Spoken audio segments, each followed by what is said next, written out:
So tell me, what is your vision of what the security token industry can or should be, and how long do you think it'll take to get there?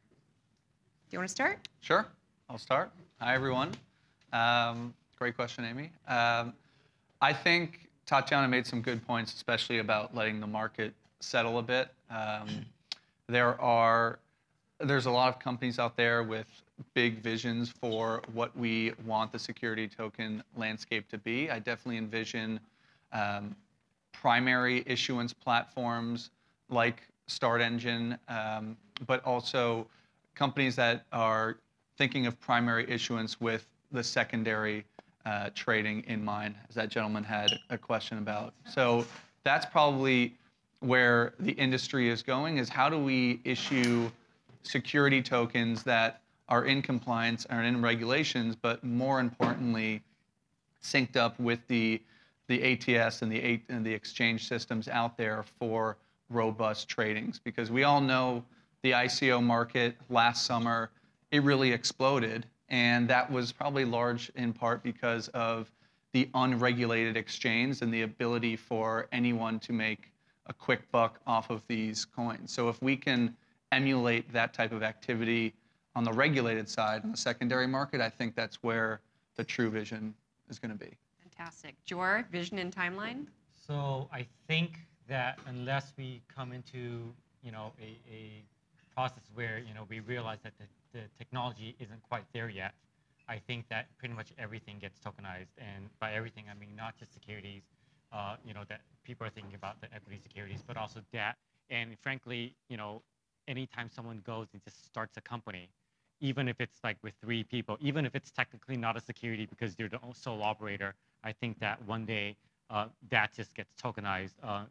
The reason I think that is because, if you think of how the world works today, which is, largely some sort of hybrid form of either paper securities or digital securities, and then you realize that, if you agree that digital is generally better than paper, and then you agree that decentralized is better than centralized, then you've got a double spend problem unless you're using some sort of blockchain or decentralized ledger technology. You've got some issues. So if you've agreed that you've got to go digital and you want to try to decentralize to some degree, then you kind of have to go blockchain. You kind of have to go DLT. And I think, therefore, it will have to go that way. I think you'll start seeing early simple deals this year, next year. But the trend of getting every company in the world over, it's going to be, decades. So, the US SEC has gone down a certain regulatory path, right? They they said, okay, the Howey test applies, all our case law from the past several decades applies, and, the US right now, at least in the regulatory playing spaces, is a little bit lonely. Will the other countries follow suit, or are they going to exploit regulatory arbitrage? Where is all this going from an international or global perspective? Yeah, I think they will follow suit. I think other countries are not interested in their citizens getting, ripped off potentially with this unregulated market. So I think it's in their best interest. I think the U.S. was particularly innovative in crowdfunding and Jobs Act regulations that, as we know, are used to help issuers raise capital from the public. But that notion did start in Europe in the beginning. UK has had those laws, and other European countries has had crowdfunding private securities laws in place before the U.S. So in some ways, they're a little bit more advanced in that thinking. But I definitely think the larger countries, the more, the larger GDP countries are going to follow suit. I think there's always going to be, the Cayman Islands or the Gibraltars of the world that are going to be a little bit in question. But for the majority part, I think they're going to follow suit. Yeah, I think so. I mean, I think you'll certainly get some jurisdictions that are going to be friendlier, right? They don't have to worry about protecting their citizens that much if all the investors are really outside anyway, right? So if they make their country or their jurisdiction more friendly, then they'll attract some business, and we've already seen that. That being said, the same, if the U.S. does something, a lot of people are going to pay attention, and they might fall in line. And you see some countries like Singapore, which are starting to become, a little bit tighter even though they've been, seen as like the Switzerland, a little bit more loose. And that's getting closer to the U.S. stance. I do think that over time, the U.S. laws will improve. I don't think that they're necessarily wrong to take a hard stance now. And the same laws that they're applying to the blockchain are the same laws that built the largest economy in the world. So they're not necessarily that bad. So I want to follow up on that comment, right? Because in blockchain, we often hear the words decentralized. Everything is so decentralized. It's immutable. We're creating an entirely new paradigm, and yet securities laws and all of these laws really apply to centralized organizations. So whereas you see this U.S. approach of, okay, we're going to apply old law, we're going to have guidance and clarification, then you see other countries like Japan where it's like, okay, well, we're just going to create an entirely new set of laws for all this stuff in crypto and blockchain. Do you have any comments on that approach? Do you think some countries are going to follow that instead?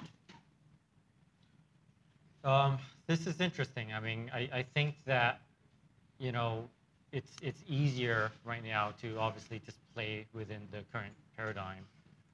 But there are some issues with it, of course. I think until everyone trusts the technology to replace incumbents that they know they can regulate and they know they can enforce against, you might kind of be stuck for the short period, at least here in the U.S., with going through the existing players and existing sort of set of laws, which will get changed unless the financial institutions that are coming in with the lobbying power choose not to change it because they hold all the cards. It's hard to say.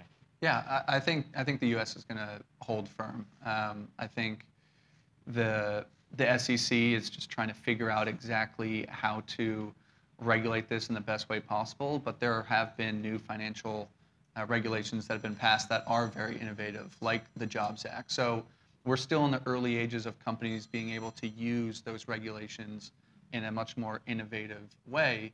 And I think the SEC has pretty much laid a groundwork, a set of rules for companies to follow.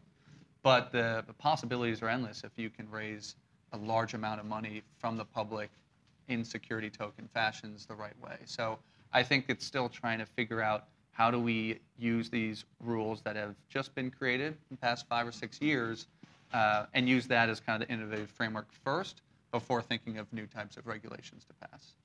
So if you guys had one regulatory wish, one thing that you could do to change our current regulatory ecosystem in this industry, what would it be? What does it look like? Are we talking about a regulatory sandbox or what? Use your imagination. What would you wish for?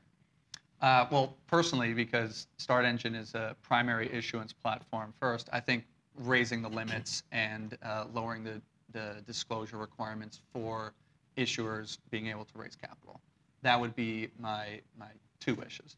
But I think there's still some great frameworks in place, but the ultimate goal of the SEC, and I think you heard it recently, is how do we help small businesses raise capital, and how do we give non-accredited investors or the general public access to better investment opportunities. So as much lessening the regulations as possible, I think is my main wish.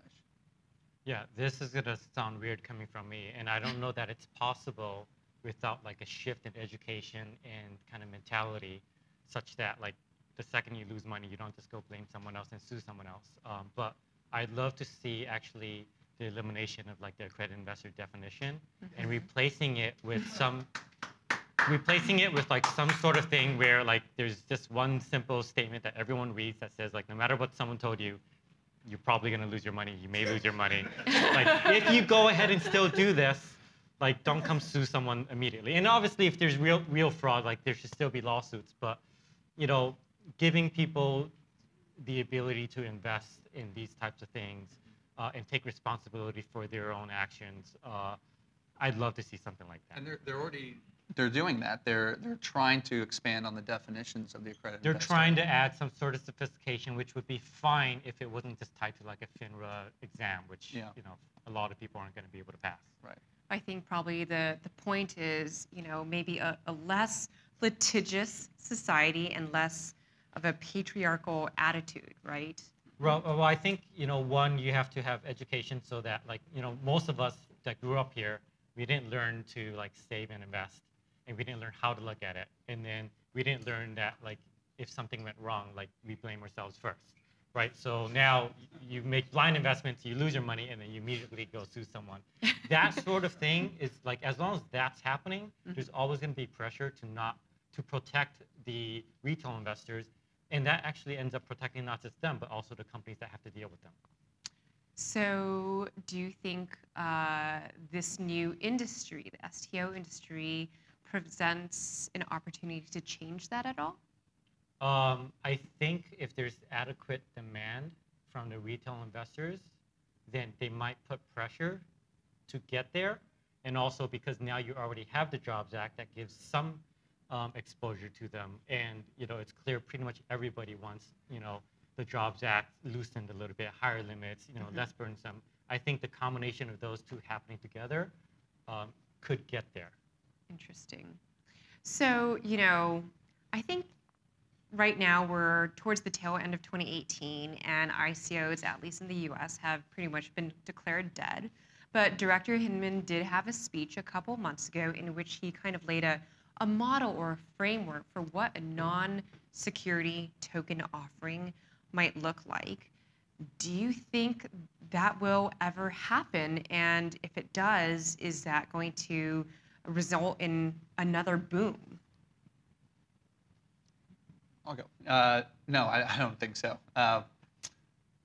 Again, to kind of reiterate my point, I think there are pretty innovative regulations already in place that are still very new. And I think it's up to platforms like StartEngine and others in the space that are really trying to help companies raise capital. It's up to us to prove that we can do this from a large amount of public investors in a compliant manner, show that when companies do go out of business or do fail, that we're not seeing a rise of class action lawsuits, that companies that are responsible for launching, or platforms that are responsible for launching these companies, are doing the required background checks and due diligence checks in these companies. And as soon as we kind of prove that the public is ready to make risky investments and learn from that, I don't think there's going to be a point where we're going to see the non-regulated offerings exist. I think, well, first, well, they're all regulated, right? Just maybe not by securities laws. I think that definitely you could do a non-security, token sale. Not necessarily like an offering, but you could definitely do a non-security token sale. If you do, though, the question will be, are you under some other regulation? Are you under FinCEN, money transmitter? And that could be worse. Probably is worse. But like if you're McDonald's and you created tokens for people to buy Big Macs, but instead of giving out physical tokens, you gave out digital tokens, and they were redeemable for Big Macs, well then maybe that's okay, and that's a purely utility token, which wouldn't be illegal probably, right? And they did do that. They just didn't make it digital. But had they made it digital, then the same analysis would have applied, and probably they wouldn't have had any trouble. Yeah, interesting. So a lot of technology in this STO space really is just good old-fashioned reg tech, right? And a lot of technology does need to be built out. What reg tech do you think is the most critical that we need to have built out in this space right now? Yeah, I think it's a great question. It's something that we're working on as well. I think the most important aspect is the security token that's going to represent equity or any type of investment contract with a business. It has the proper code built into it that meets those requirements. So not just if you raised under Regulation D or Regulation crowdfunding, you can't trade that asset or that token for 1 year, but when that 1 year comes up, is there a proper transfer agent code built into it, or Rule 144A volume restrictions or daily restrictions when those exchanges or ATS markets come available. So I think adding that next layer of thought, not just this equity or this investment contract is a token, but going next step, I think is probably the most important thing. Yeah, I would tend to agree with that. I think token design is extremely important. And then, also, more service providers and better service providers. Right now there's a distinct gap between the professional advisors and the people building out this technology, and they're talking past each other. So I think you're getting a lot of people that are building out bad, token smart contracts. And one of the things is that a lot of the work, most of the work now in the space is bespoke, things. It's, anytime you have to hire, a bunch of developers and a bunch of law firms, and it takes several months and hundreds of thousands of dollars to go launch something, you're not going to get mass adoption, right? So there has to be technology and services out there that drop the cost down and drop the pain points down, or else, this industry is never going to take off to that extent. We're all early movers until the masses can use it. Fantastic. So I think we have time for a couple of questions. Do we have any questions in the audience?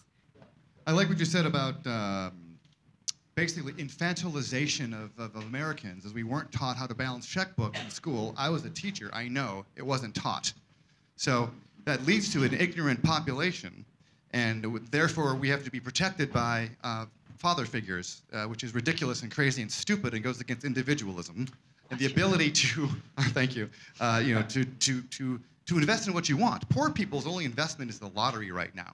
So my question for you then is, what states or what organizations are fighting for reducing regulations so people can become wealthy if they have a couple of extra dollars to buy at a Bitcoin ATM, for example, without the ATM provider violating securities and exchange laws?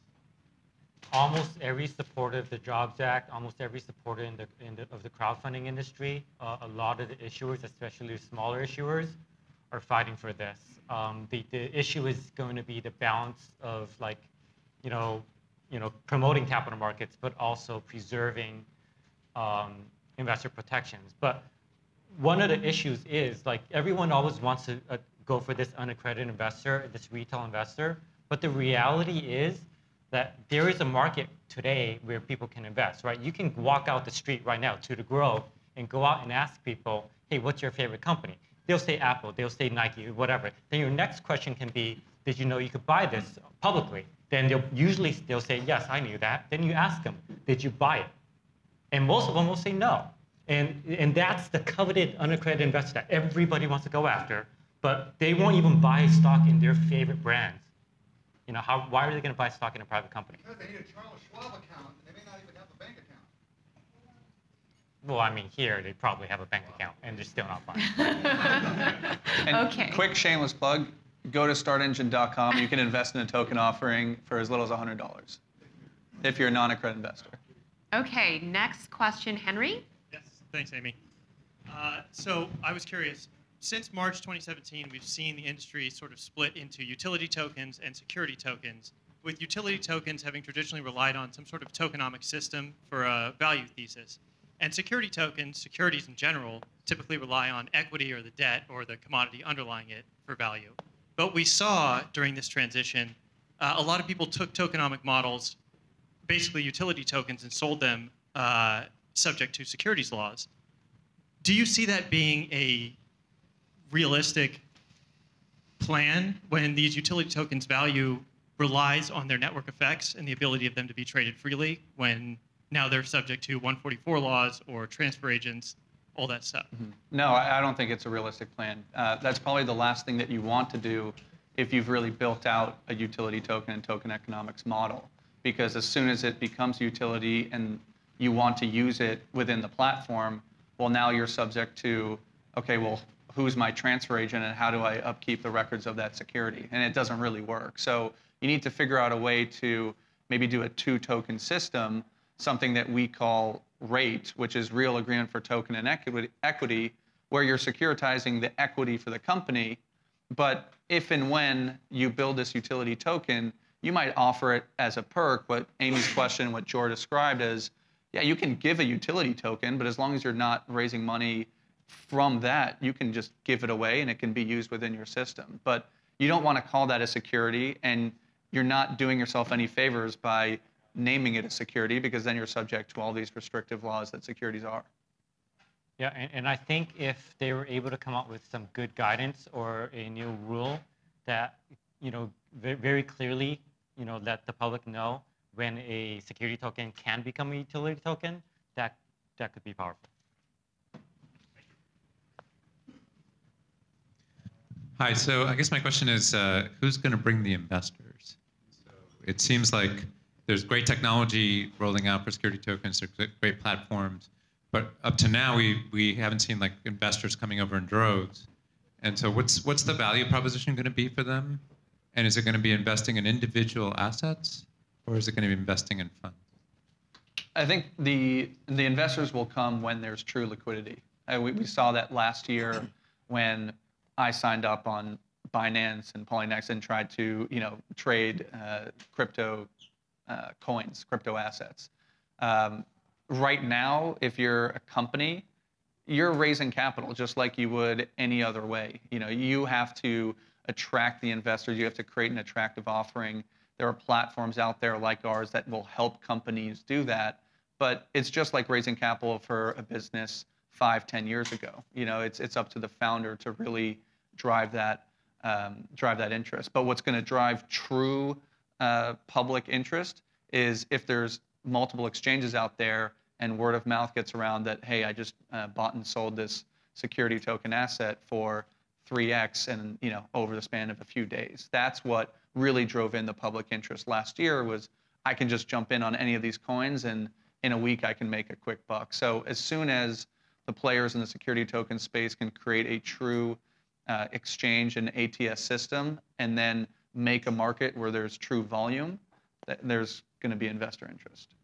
Yeah, and I think obviously there has been investor interest in some of this stuff. That will diminish because of this year and diminish because of regulations, et cetera. But when the technology gets to the point, which probably requires some sort of centralization, where people can invest without having to know their private key and things like that, you'll get more people in the market. And I don't necessarily agree with statements where people say that blockchain was designed so everyone could invest. Blockchain was designed to be decentralized. No, I just think blockchain is a technology, like Excel is a technology. How you use it and how, what group of people chose to use it in the beginning may have had that philosophy, but that's not necessarily the defining philosophy of blockchain, right? So I think some of the early adopters, some of the projects that I'm working on now, they're actually just going to bring their own investors into the deal. And at least it's still a little bit better than what they had before. A little bit better because they've maybe provided the hope of liquidity, even if it's not there as easily today, and they're giving the hope of that.